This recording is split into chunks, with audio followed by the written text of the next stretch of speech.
In today's video, I'm going to teach you how to share a Dropbox folder with edit access. Sharing a folder in Dropbox is a simple way to collaborate with other people when you want them to do more than just view files. With edit access, the person you invite can open the folder, make changes, upload new files, and delete items if needed.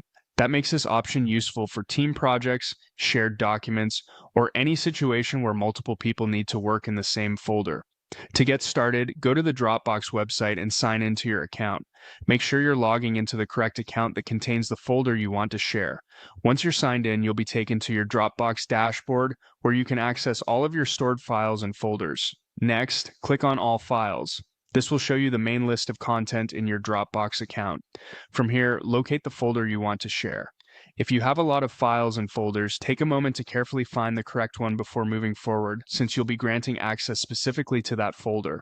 When you've found the folder, move your cursor over it. You should see additional options appear. Click Share to open the folder's sharing settings. This is the area where you control who can access the folder and what level of permission they will have. Now enter the recipient's email address in the sharing field. Be sure to type the email correctly so the invitation goes to the right person. After that, click the Permission drop-down menu. From the available options, select Can Edit.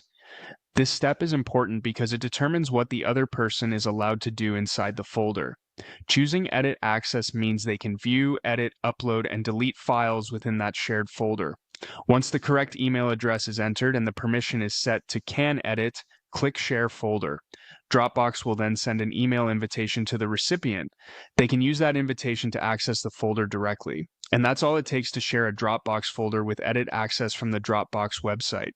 If you want to collaborate smoothly, it's always a good idea to double check that you've shared the right folder and assign the correct permission level before sending the invite. That way, the recipient can start working right away without any confusion.